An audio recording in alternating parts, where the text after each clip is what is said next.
Mr. Frank Caliendo on the phone. Frank, good morning, my man. How are you? Good. How are you doing? I'm fantastic.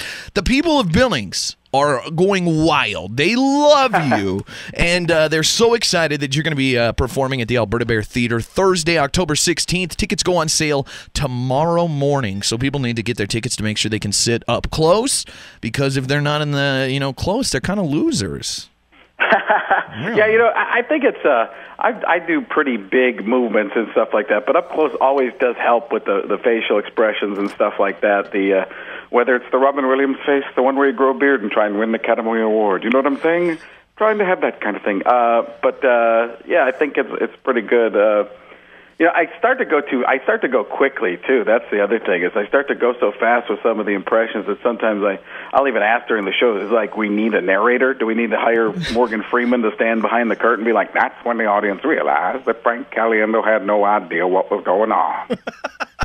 I could talk to you all day, dude. Seriously, I don't know what it is about you, but is there anybody? Who do you look up to? Because when somebody says impressionist to me, like in this generation, you're the first name that pops into my head. Like, what impressionists do you look up to? I mean, who are guys that you think, like, man, that guy kills him when it comes to impressions? Well, like Jim Carrey, Dana Carvey, those guys were always pretty incredible. New guys, Jay Farrow at SNL is fantastic. Daryl Hammond, who was at Saturday Night Live. So, to me, I'm just trying to be funny, because sometimes people come up to you and go, like, that impression wasn't that good. I'm like, well, I was just trying to make you laugh. It doesn't have to be the best impression in the world. Sometimes it's about cadence and stuff like that. How many times have you heard a person do Christopher Walken? You could hear 5 different Christopher Walkens. They'd all sound different, and you'd be like, I know that's Christopher Walken. One person would be deep, like, wow, that was awesome. Another guy, wow, that was awesome. And some in the middle, wow, that was awesome. It's high, low, mid, and they don't sound quite exactly the same. Or like a guy like Robert Downey Jr. He does this. He's almost like a human Twitter feed. Since Iron Man, all he does is talk in little phrases and brings everything back to being around about him.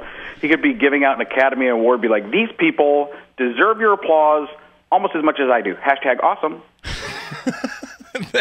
Could you imagine having it being so well known for like a movie role? Like, let's say a telemarketer calls Liam Neeson's house. That would be the best in the world. Mr. Neeson, I don't know who you are, and I don't know what you want. But if you're looking for me to take a short survey, I can tell you this: I don't have the time. What I do have are a very particular set of skills that make me a nightmare for people like you.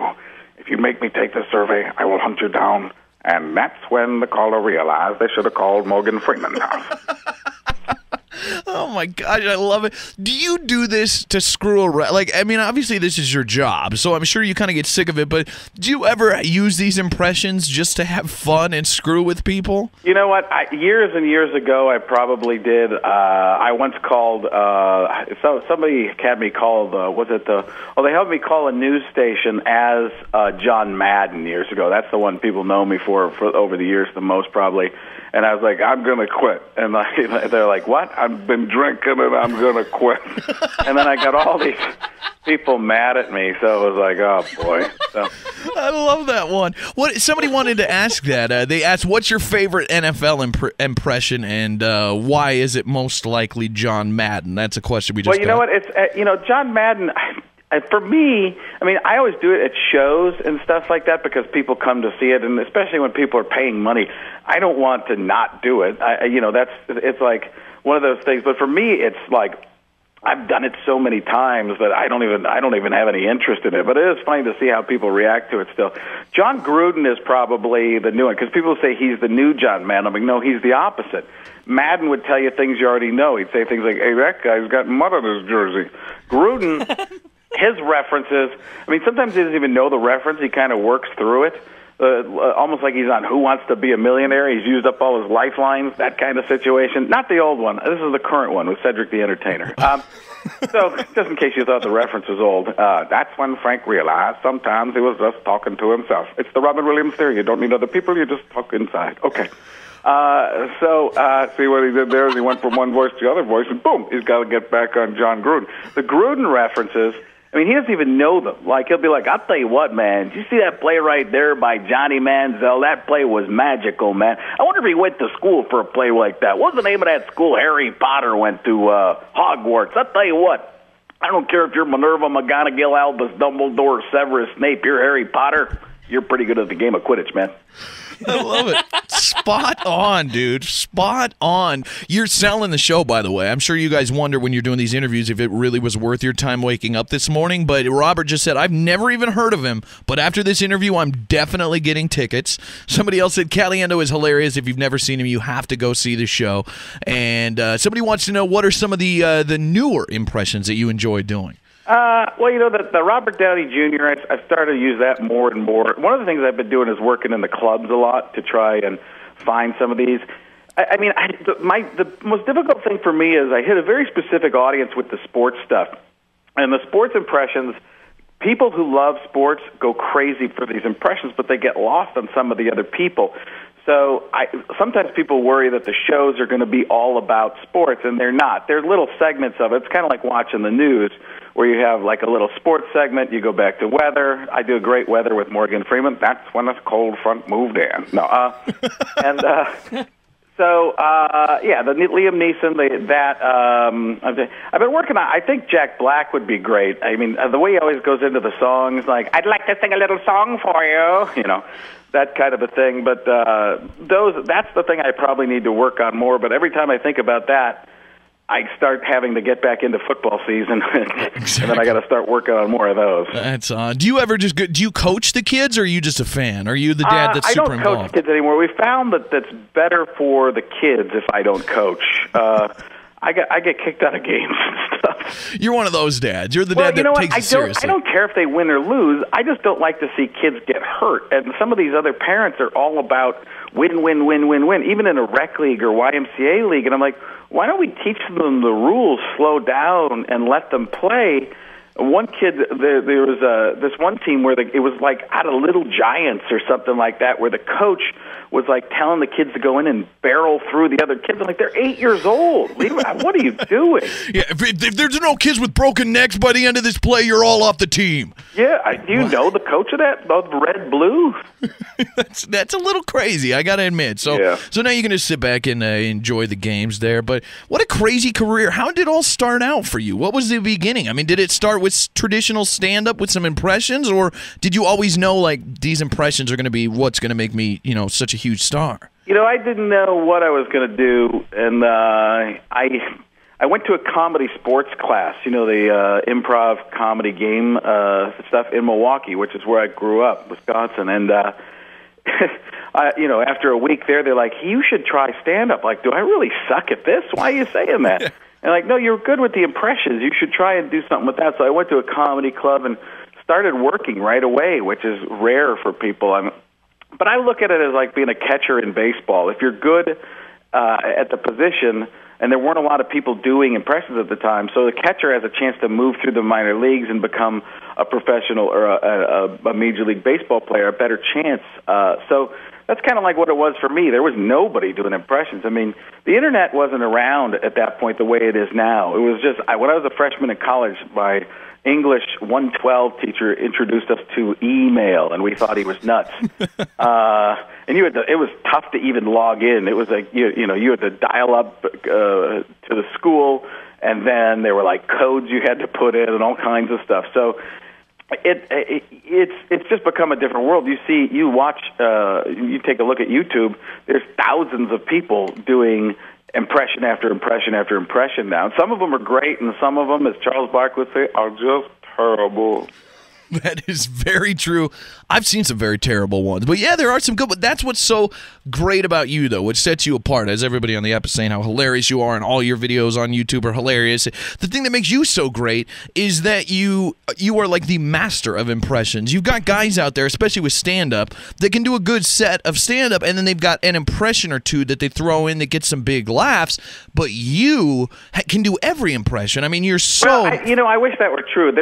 I just show people the ones I'm good at. Yeah, exactly. I tried to weave them into bits. I think the thing that makes me the most different than most people who've done impressions over the years is my impressions are actually in comedic bits. It's not like, what if Jack Nicholson decided to work at the grocery store? Go. It's more like finding an observation about somebody Al Pacino, why is he always yelling? And finding a reason to put him in that situation. Since he yells so much, cast him as a librarian just to see what he'd do, because everybody would be like, where's the B section? Where's the B section? What the heck is the Dewey Decimal System? I love it. We're getting pestered here about your Bush here. People want to know what President Bush thinks of the immigration problem at the border right now. Well, I haven't heard anything about it. Is that big news or something?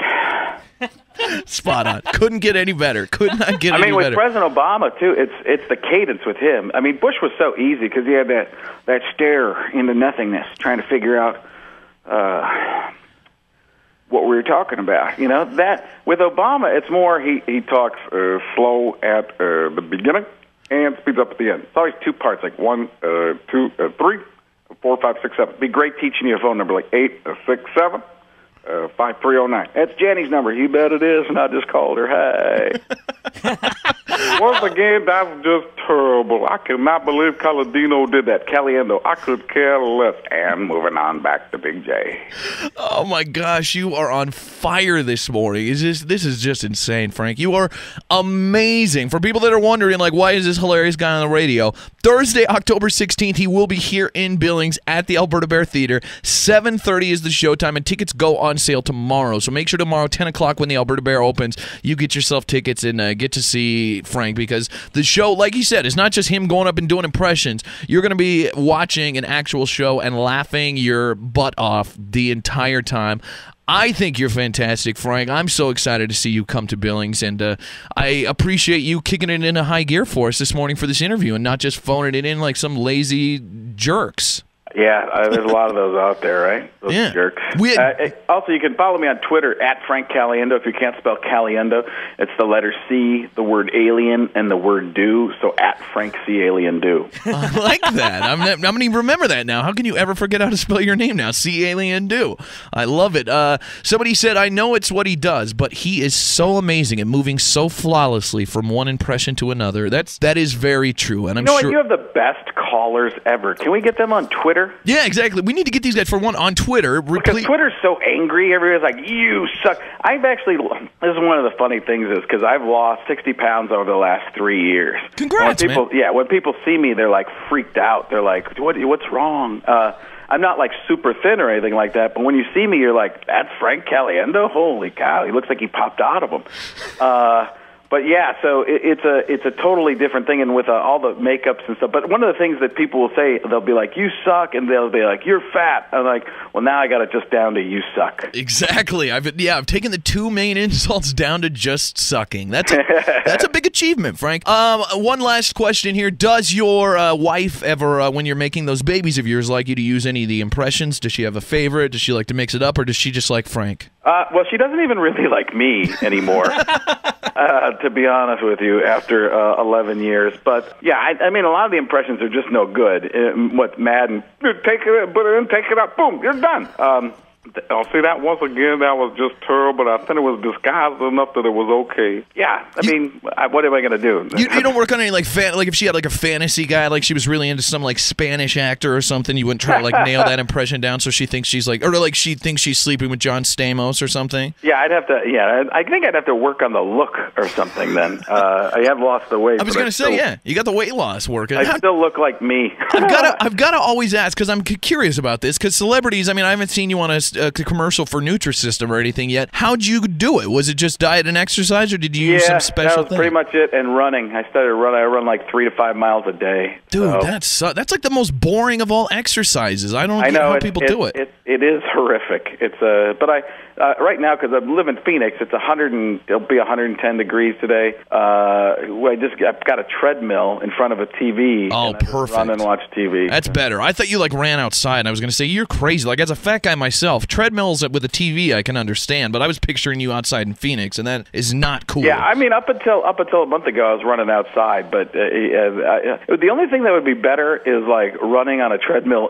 in the front of a Dunkin' Donuts. That would be fun. You got motivation and everything there. there. That's perfect. Feel like you're always on your way. Tickets are on sale tomorrow, 10 a.m. Frank's coming to the Alberta Bair Theatre October 16th. You can check out the Alberta Bair Theatre's website for more information. Frank Caliendo, thank you so much for taking the time to join us this morning, and we can't wait to see you come to Billings, my man. Awesome. Appreciate it, man. All right, have a great morning, Frank. See ya. You too. Bye.